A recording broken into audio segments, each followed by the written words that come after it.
The outright most forgettable chapter of the game is without a doubt A Binding of Kin, something few people will disagree on. A chapter forgotten not only by the player base, but seemingly even by the developers too. The lack of love this chapter gets in changes, cosmetics, and more is simply incomparable to any other. It's almost like it has been completely forgotten. It's only the occasional tweaks, the new tome they surprisingly got, and a few cosmetics here and there that outline this chapter does in fact exist. And of course we can't forget the Twins rework that has forever been sitting on the horizon. Hey everyone! Today we're discussing the forgotten chapters of Dead by Daylight. When making this video I ended up with two contenders for most forgettable chapter. A Binding of Kin is one, but I think both choices have valid arguments to claim this title too. But I'm not entirely certain which one takes it. So maybe you can help me. A lot of what makes these two chapters forgettable to me is their content and how little it's used, quite simply. The content of these chapters simply isn't used as often in regular gameplay when comparing it to others, and when it is, it usually comes with negative stereotypes attached. A common example being twins equals slugging and no fun. A bias that probably isn't actually very true, and mostly just stems from the fact that any given player has actually encountered very little individual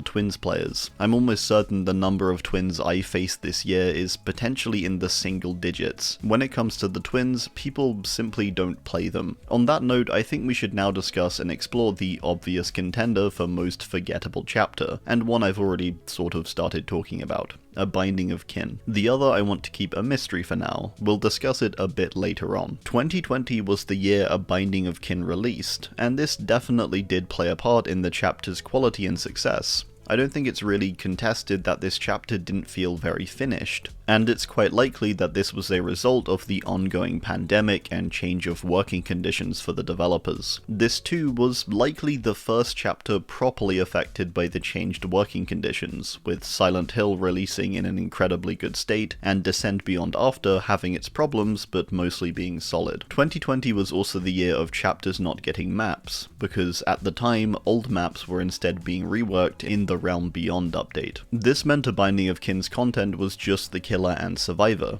The twins, whilst having an interesting power, are visually quite boring characters. Elodie was somewhat of a saving grace for this chapter, being a lot more colourful and generally interesting, and a better if not on par design to Felix before her. Her story also interweaved and continued on from Felix. As good as this was, I do think it was partly a detriment to the chapter at the time, weirdly. Where it could have worked at another time, it releasing back to back with Descend Beyond, it sort of just felt a little repetitive, I think, having two new characters' lore being a similar rundown of one another, with different later branching paths. It was definitely cool though when looking back, and I do appreciate how the lore over the years has begun to interweave across different characters and stories. In many ways, A Binding of Kin released with maybe one of the flattest responses a chapter has ever gotten. There was very little hype, and in general the marketing just felt very boring for the chapter as a whole. I remember seeing the release and feeling very little excitement because nothing really stood out to me. It didn't help too that the chapter before, Descend Beyond, was also a chapter with a dark and dreary color palette. This meant that when A Binding of Kin released and appeared very dark and drab, it didn't seem overly appealing on arrival. Compare this to the more controversial All Kill, which came just after, which many people didn't like, but most still engaged with it a lot more than A Binding of Kin. I think that's likely down to it having a much more unique and vibrant color palette and exciting marketing. I never cared for K-pop really, but the marketing for All Kill undeniably got me engaged. People may not like chapters such as All Kill or Tools of Torment, but they definitely aren't forgettable. When it comes to issues with the character and their design, these things tend to not be critiqued as much if there's other things people can argue about, like K-pop being in the game, or the killer wielding a neon bat. With A Binding of Kin and the twins, there's nothing to really argue about on the design, and so the power becomes the focus, and the power released in a very buggy way, having many collision issues, and generally just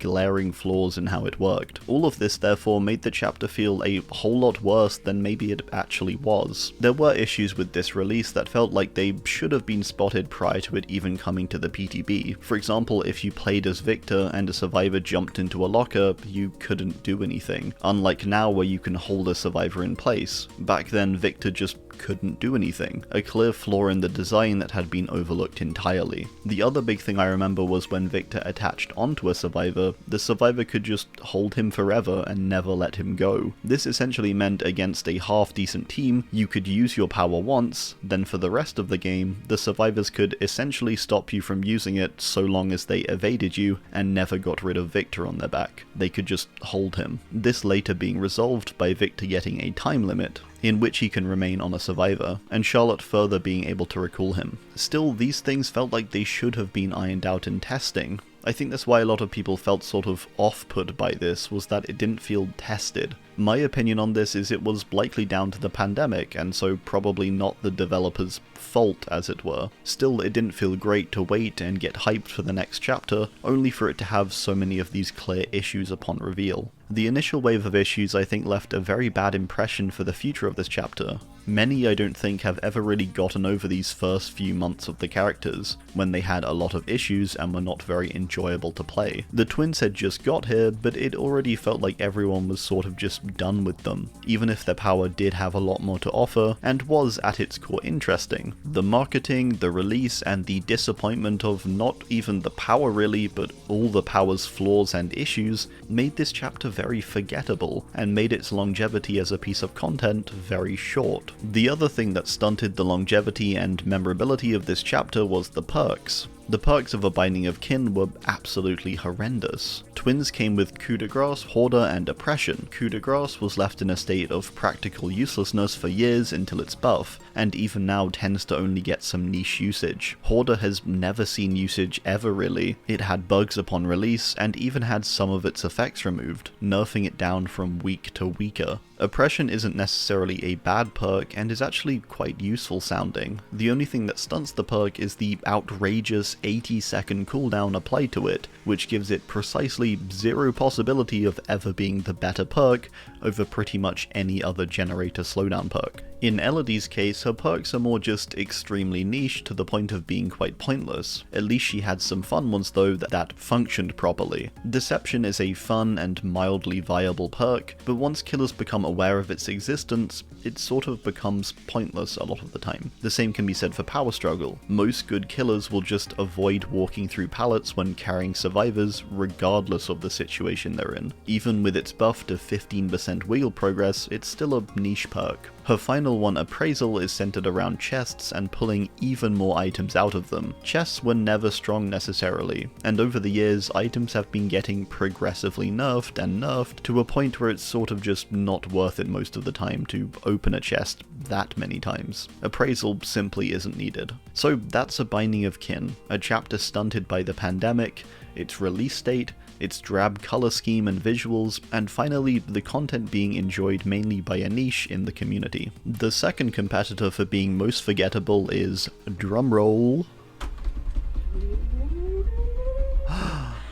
of Flesh and Mud. This chapter had the perfect storm for being forgettable. It released all the way back on the 8th of December 2016. It being this old already makes it fall to the back of people's minds. Even on release, it was wedged between the Halloween chapter and the Spark of Madness chapter, a wildly more popular chapter than Of Flesh and Mud. This chapter further lacks visual interest across the board, with Ace being the real standout of the three. The final nail in the coffin for it is the steady nerf of the content that comes with it. Whilst it may not be statistically the most forgettable, I do think it is maybe the most forgettable, and mainly for the fact that most people don't really care that the content within it is forgotten. Compare this to something like A Binding of Kin. Twins are usually the killer cited as forgotten, and sure, they are as well, but they tend to get more attention in this regard, where Hag sort of just slowly faded away. The amount of people playing both Hag and Twins isn't that much of a difference anymore, but I do think there is a greater perception that Twins are played a lot less comparatively to Hag, when in reality they really aren't too far off each other,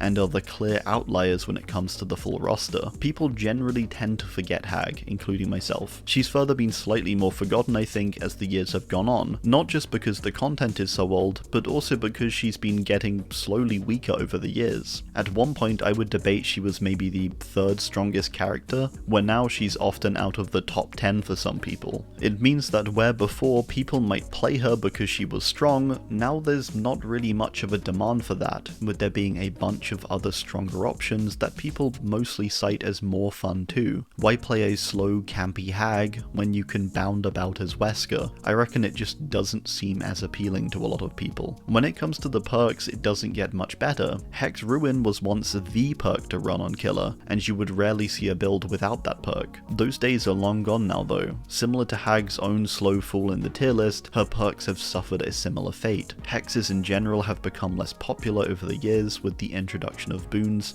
and in general the higher number of tools survivors have to quickly break totems. Ruin suffered a huge nerf a few years back, and it's never really recovered to being in the state it was. It's on the weaker end of slowdowns now, and you very rarely see the perk in game. As for her other two hexes, Third Seal and Devour Hope, they mostly appear in niche builds despite having their own strengths. Having a perk tied to a totem nowadays feels like a somewhat outdated mechanic, and a lot of the time it just simply doesn't seem worth it to run one even when there is a potential reward. Even in the cases where it is, there's usually newer perks and hexes with a more modern design in mind that are much better choices. Why run Ruin and have the potential to regress 5 generators when you can guarantee that Deadlock will buy you a set amount of time every time with consistency? Why run Third Seal when you can run something like Hex Plaything, a far superior hex that doesn't tie itself to one totem, and debatably should be how most hexes function on a more individual basis. Devour Hope is unique in that it doesn't have a direct counterpart, but due to its long build-up requirements, it will get broken the majority of the time before it reaches its full potential, so most people tend to just not bother. On the survivor side of things, Ace himself is an interesting enough character, but when it comes to his perks, they're some of the least impactful in the entire game, maybe the least impactful out of any survivor. Up the Ante is the best example of this, with it being a perk centered around the status effect of luck, which currently will only improve your chances of self-unhooking. All those other things you might think luck does, it does not. This means on Up the Ante's best day, it's giving you an 8% success chance per self-unhook attempt, a literal dice roll of a perk, and a perk that often literally just won't work. Further, it's a perk with a directly better option, making it even more useless. This is why it's probably never used. Ace in the Hole is another chest-centric perk, and one that simply isn't useful the majority of the time, and largely just a waste of time. Open-handed is a semi-decent perk in select builds, but most of the time it's simply preferable to run other things that will help you in chase or with direct information. You don't always know what your team is running, so it's not always useful as a result. Finally, Of Flesh and Mud did have a map, unlike a Binding of Kin.